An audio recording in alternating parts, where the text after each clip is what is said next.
les abonnés. Aujourd'hui j'ai très hâte de vous montrer ce qu'on va faire. Alors aujourd'hui on va tout simplement réaliser un cosplay un peu revisité à ma manière d'un personnage de God of War, Mimir.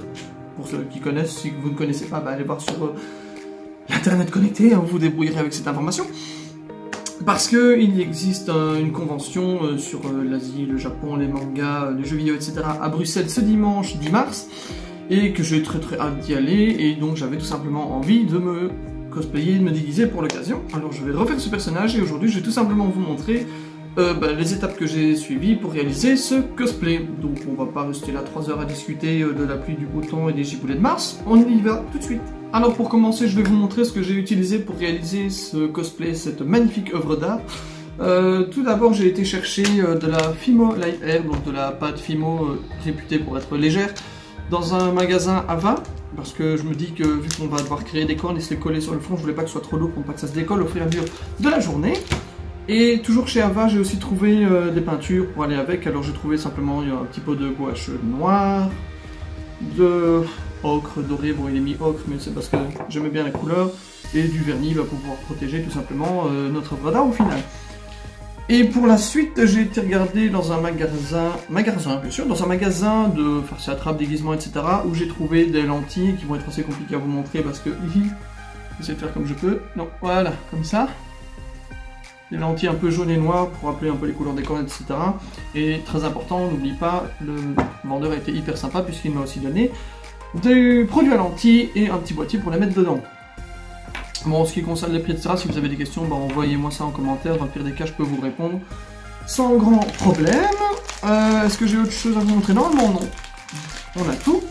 Et on va commencer tout simplement par vous montrer comment réaliser la première corne. Alors, la première étape, évidemment, c'est de prendre un petit morceau de pâte Fimo que j'ai déjà prédécoupé tout simplement. Et on va pouvoir le travailler. Alors, vous voyez, c'est très simple, c'est tout mou, c'est un peu comme de la pâte à modeler, mais un peu plus léger. C'est très facile à travailler. Alors pour commencer, je la travaille un petit peu pour faire une boule, enlever un peu l'air qu'il y a dedans, et que ce soit plus lisse et donc beaucoup plus facile à travailler. Et puis je vais simplement rouler un peu la petite boulette pour qu'elle ait une forme un peu plus convenable et qu'elle ressemble plus à ce que je veux. Alors pour ce faire, je vais la rouler un peu sur la table évidemment, je vais vous le montrer. Ok, voilà, alors j'ai tout simplement mis une petite feuille pour protéger mon bureau parce que sinon il va prendre trop cher. Alors oui, je n'utilise qu'une main parce que l'autre doit tenir le téléphone vu que je n'ai rien pour le soutenir. Alors j'essaie juste de faire en sorte que la base évidemment soit un peu plus grosse que la pointe. On va tout simplement rouler tout ça. Hop. Voilà, ça me semble pas trop mal. On va essayer de repointer un peu tout ça. Pas trop non plus parce que les cornes sont pas genre pointues, elles sont un peu arrondies sur le bout. Et après ça, ce que je vais faire, c'est que je vais prendre la corne et tout simplement la mettre sur mon front pour garder un peu les marques et qu'elles soient plus faciles à installer. Je vais vous montrer ça tout de suite. Donc voilà notre petit boudin qui ressemble très fort à une licorne, mais c'est pas ça que je voulais faire aujourd'hui. D'ailleurs, on part un peu grande, on va peut-être la recouper plus tard. Enfin bref, je vais tout simplement mettre l'arrière de la corne sur la partie de mon front où je souhaite mettre ce morceau-là, pour que la corne soit un peu arrondie et qu'elle soit donc beaucoup plus facile à travailler. Alors je me demande si je vais pas la rétrécir un peu, quoique non, ça devrait aller. Donc là, je fais simplement, j'essaie de lui donner une forme un peu plus arrondie, vu que le personnage a les cornes qui ressemblent plus ou moins à ceci. Et à peu près là. Mais je pense qu'elle est trop grosse, donc je vais la raccourcir un chouïa en enlevant un peu de matière. Hop. Je vais remettre tout ça dans le petit paquet pour éviter de la perdre bêtement. Ok. Du coup, je vais essayer de refaire un peu l'arrière de la corne. Hop. Voilà, ça me paraît pas trop mal. Alors, je vais vite reprendre la marque sur mon grand front. Enlever la mèche parce que sinon avoir un cheveu dans la corne ça va être compliqué. Tic. Quelque part comme ça. Et essayer de faire en sorte que la corde recourbe un peu. Voilà, ça me semble pas trop mal. Voilà. Alors, ceci étant fait, donc j'ai plus ou moins la forme de ma corne qui évidemment n'est pas parfaite, donc pour ça je vais un peu la retravailler. Alors, vu que je n'ai pas d'outils particuliers à disposition, je vais tout simplement utiliser, je sais déjà plus où je l'ai posé.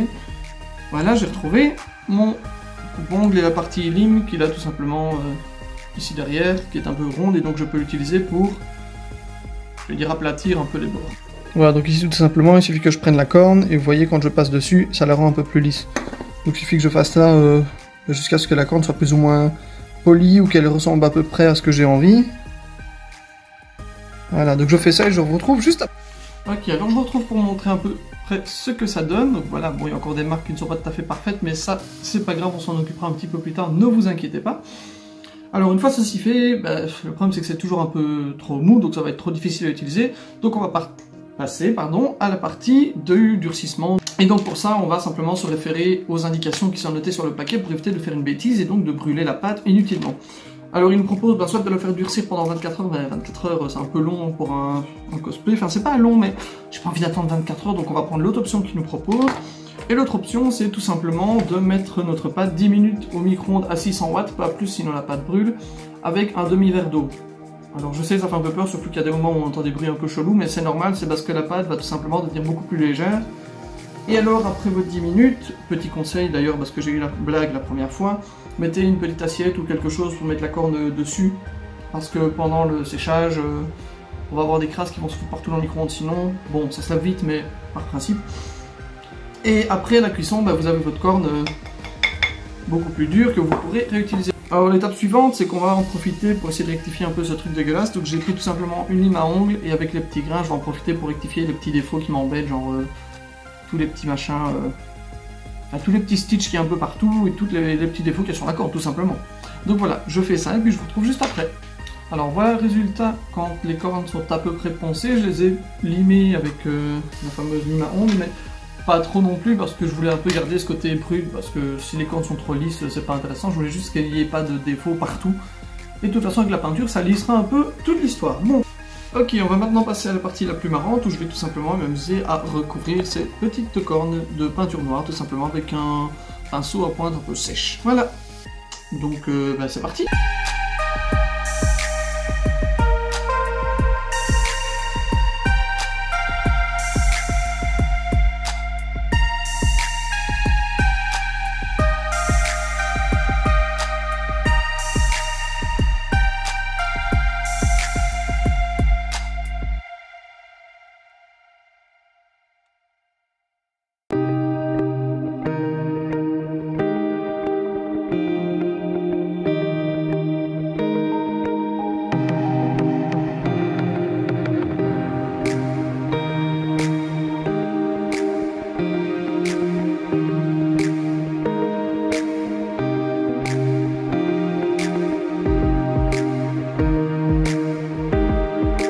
Voilà, les cornes sont maintenant terminées, nous les avons donc repeintes totalement en noir. D'ailleurs, je trouve que l'effet est vachement sympa vu que ça brille un petit peu.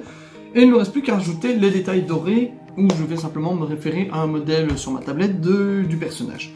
Donc pour ça, je prendrai tout simplement un pinceau fin et la peinture ocre, doré, jaune, curry. Faites-vous plaisir dans les commentaires.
Voilà, nous en avons enfin fini avec ces cornes et pour les placer, il vous suffira tout simplement de mettre un petit peu de latex, de colle ou de colle FX spécialisée. Bon, je n'en avais pas, donc moi j'ai fait ça avec du latex à la base et de vous les appliquer sur le front et d'attendre que ça sèche.